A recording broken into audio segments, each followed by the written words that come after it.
Hey, welcome on in, guys. Tobin here with you, and thanks for checking out the channel. If you guys could, subscribe here and subscribe to the Tobin and Leroy Show, weekdays 10 a.m. to 2 p.m., and we're live every single weekday. You guys can check us on out.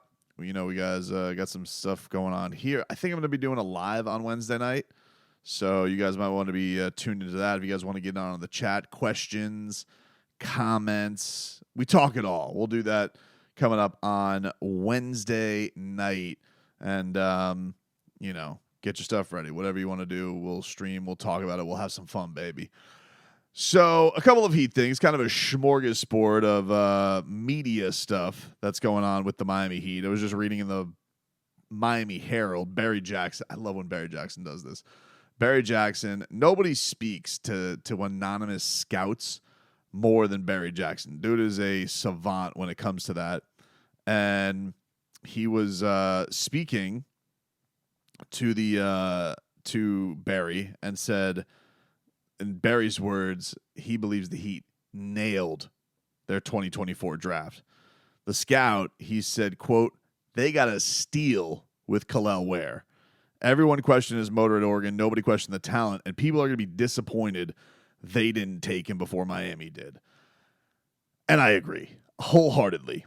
I cannot wait to see really what the ceiling is for Kel'el, but I'm excited because I'm wondering if this is going to be a year where if he does look like he can provide things right away, if the Heat will be less hesitant to slow roll him because they just need new. They need new. They need a little bit injection of life. Young guys are good for that. Like Jaime was good for it last year. I wouldn't be hesitant. And I'm almost curious. I wonder if he could win a job out of camp. I doubt it. But last year there technically was a starting point guard battle. It ended up, going the way we all thought that it was going to go. It ended up going to Lowry, because there really weren't, other options. And I think Jay Rich was banged up out of camp, probably because everybody was banged up at one point last year. But I do wonder if the Miami Heat will go into this season and they will have essentially a competition for who plays next to Bam Adebayo. And so, I don't want to call it a power forward battle because essentially people want Bam to be the power forward. These are things that are to be bogged down and make Spo's mind numb. But I wonder if there is any possibility that Kel'el Ware could win a starting job over Nikola Jovic in training camp, and if that'll be something that happens. Because mind you, Jimmy said last year, Nikola Jovic walking around with a swagger, a bravado, and it took basically everybody getting hurt in G League stints for him to get playing time, which makes me wonder, is Spo ironclad on starting him next year? And if Kel'el's motor is off the charts. And I also wonder, it's interesting, I was doing the Heat tour, they stuck his locker next to Bam's. Would it just be better off having him play with Bam and then doing those short stints at times? I don't want Nico to be the backup five because he doesn't want to play the five, but, going back to that Kevin Love lineup and maybe Jimmy with the Love, Jaime, Jovic type of thing. I don't know. It can kind of be worked out. I don't know if it works out perfect. There's still some things that need to be squeezed out, but I do wonder, just from a starting lineup perspective, if there's going to be any level of competition there, because everything else kind of seems set. Terry Rozier, Tyler Hero, Jimmy Bam, but is there something open there, or is it most likely going to be Nico and then Kel'el's going to start this thing off the bench, which is probably the most likely place it goes. But anyway, the guy tells Barry, says the shot blocking was off the charts. He got up and down the floor. He has always been considered a talented offensive player, and he did that more consistently than people expected. He was so good. I mean, it felt like that he could throw him the ball, and he was getting and ones like crazy. Like, nobody could corral him. And literally the thing that's interesting with Kel'el, right? The motor thing is the only thing anybody seems to have. it is. It's the only thing anybody seems to have, and everybody has shot this down as an issue in the past. That Mike Woodson had a big role in killing that whole ordeal. I think 7-footers are always going to genuinely have to beat those allegations. Hassan obviously had to, but I don't think it's enough where people are going to feel great that he did fall to the Heat where he fell to the Heat. I know people were like, oh, they should have gotten Dalton Connect. They got Jaime Jaquez last year. I don't know, man. Crazy to me. This is also, he's a longtime coach who works with the Western Conference of the Heat. Second round pick, Pelle Larsson. Smart as heck, just knows how to play. Agree with that. When you saw him in the summer leagues, he just looked like he was in the right place all the way. Jaime Jaquez is a 10 on the know-how to play scale. This kid is right there with him. He's not as physically gifted as Jaquez, but he can shoot, and he's got a great feel for the game. I think we all saw that with Pelle. Very excited to see to what he can do. And then on Josh Christopher, says he can really score. He played some competitive minutes in Summer League and showed late in games he could be a threat. He was awesome. His defense can improve. He has elements that make him switchable and a tough defender. I think Josh Christopher is going to bathe in Heat culture. Like, this is going to be the guy that's like the next example of everybody.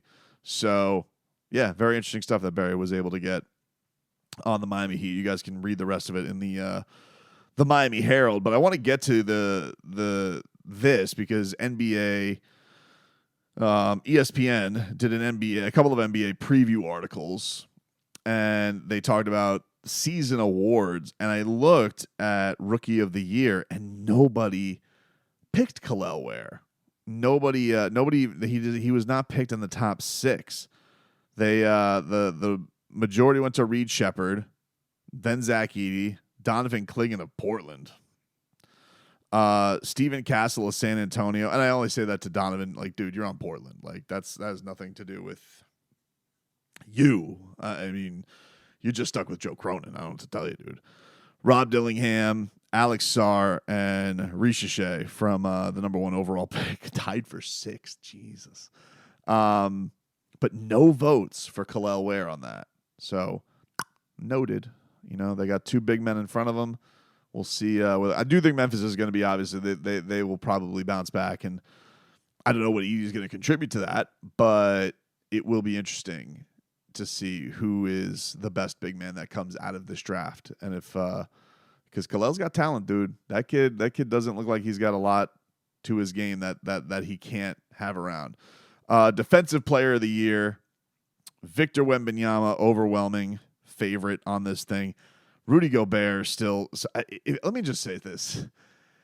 Voters, I'm not for taking away anybody's opportunity to win awards consecutively, except for Rudy Gobert's. Like, he's got to be put on ice for a little bit when it comes to the Defensive Player of the Year.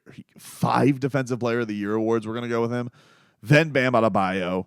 Then Anthony Davis. Then Mikal Bridges. 6th Man of the Year. The only representation here was Jaime Jaquez Jr., was 4th on the list behind Malik Monk, Caruso, Naz Reid, who's the reigning winner, and then Jaime Jaquez Jr. That's a fascinating one. Could Jaime Jaquez Jr. match what Tyler Hero did for the Miami Heat? I don't know. That's going to be an interesting one. How much of a leap Jaime does take this year, because Tyler Hero did not like being 6th man, but he was not a 6th man. The man basically had free reign over his minutes, led the team in shot attempts. I will say, I do think that him being the 6th man that year really f***ed him out of being an all-star. Tyler deserved to be an all-star that year. He did. The team deserved multiple all-stars. They were the 1 seed, and the only reason that he was not was because he wasn't the starter. It's the only, and there were dumb arguments about this at the time.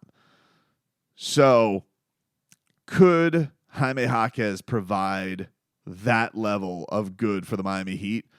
If he does, then the Miami Heat are going to be a serious threat this year. And this is the fun part about it, right? We can make fun of the no whales. We can make fun of the Miami Heat for coming up empty. But they genuinely do have some young guys who you're like, all right, what is this next step going to be? how much better are these guys going to be? What is that going to provide for the Miami Heat? And Jaime is definitely a big one. Jaime is definitely a big one. People are all excited because he's working out with Chris Brickley, who, look, the Jimmy Butler thread is there, right? Like, Jaime Jaquez said Jimmy Butler was his favorite player coming into the league. Now he's working out with Jimmy Butler's trainer. So that should be a very cool one. But yes, Jaime is getting love there. As far as what else we got? Improved player. That's another one. Him or Tyler, could either one of them gun for that? That would be an interesting one. Could either one of them take home most improved player of the year? And what that would have. How about this? Coach of the year. They did this. Eric Spoelstra was 8th. 8th. Still never won it. He doesn't want it. Don't worry about it. And then in this list of awards for MVP, Luka's 1, Joker's 2, Shea's 3, Anthony Edwards 4, Giannis is 5, Joel Embiid is 6th, Tatum 7, AD 8, Ja Morant, Kevin Durant.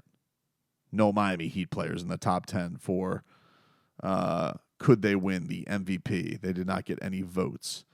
And we were just talking about this yesterday with the Miami Heat because there was some article from a website I had never heard of before, but they had written a real hot take that Bam could be MVP.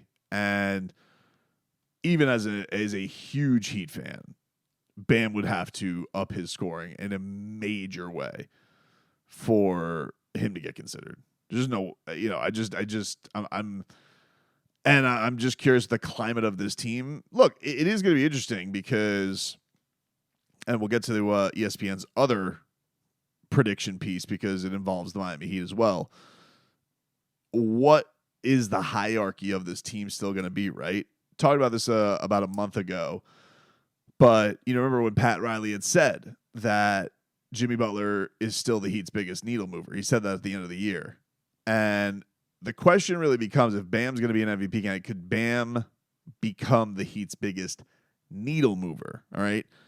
I think Bam is the foundation of everything. I think that he makes them from not being a tanking organization. He's always going to keep everybody steady. But a Bam Adebayo who's a sniper, who has a bravado from the Olympics, where he was a star among the stars, and he was treated with a lot of respect from the greats in the game.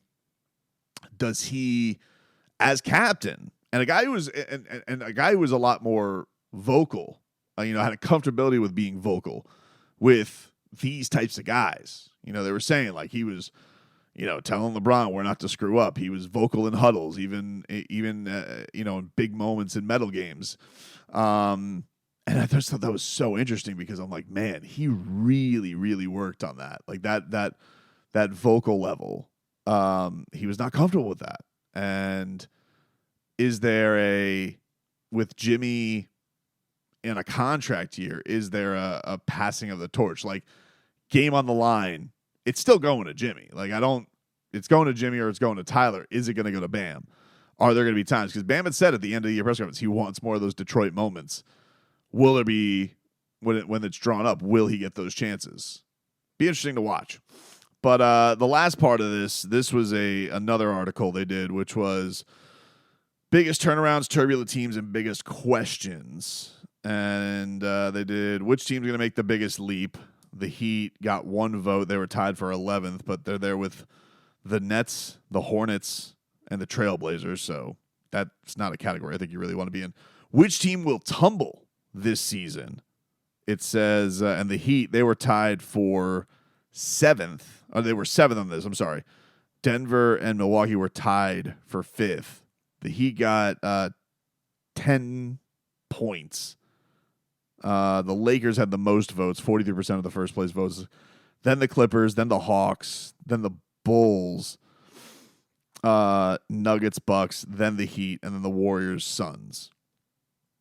So, yeah, I don't know why the Wizards are there. Like, the Wizards are terrible. How can they tumble? How much further can they go? So, people are on the mind. Like there is a thought that this could be a year that could get nuclear for the Miami Heat. And then this is probably the most interesting thing is the next superstar to request a trade. Ingram's number one. That's an obvious one. We're all just waiting on that. Zach LaVine. See, you say request a trade. I mean, like he's already been on the market. Trae Young is the interesting one. Will Trae Young ever get to the point where he requests a trade? The next three I think are very fascinating. Trae Young, Kevin Durant, who is tied in this list with Jimmy Butler. Will we get to a point where any of those three individuals will request a trade either from Miami or will either of those other two individuals request a trade to Miami? And will the Heat have the chips to pull that off? That's going to be an interesting one to keep an eye on. Jimmy Butler, we're all kind of waiting. We're all very curious to see. You know, I'm looking at YouTube and seeing, like, did he do anything in China? Any interviews in China where, like, he says anything? And then, like, he talked to a mall in Hong Kong and nothing there. And so he did play in Yao Ming's charity game. So that was cool. But I am definitely keeping an eye on that. Will Jimmy Butler, will there be anything that comes out of this China tour that'll be of note or interest that gives a hint on just how he's going to be this year, It's not like I think he could be a malcontent, but it's also, winning fixes a lot. So if the Heat come here and they have a lot of success, will the Heat go to a situation where like everything's more kumbaya with him? If they think that Jimmy Butler's pedal to the metal, will they try and approach him with giving him an extension? Will he even entertain that? He says via reports that he won't, but there's a lot of interesting wrinkles to see where this can go because you really don't know. I think last year it felt very toxic and negative, and I do feel like there's more optimism for the Miami, but they got to get off to a good start. It's so vital that Miami like hits the ground running in this regular season. Like it really, I can't remember a time where I feel like October, November matter this much for the Miami to just feel like, okay, this isn't a drag. This isn't, oh my God, we're here for the next 6 months. Like if Miami can just get off and out on the race just fast, I think it's going to go a long way for all the questions around them. So interesting stuff, though, with the preview columns in ESPN.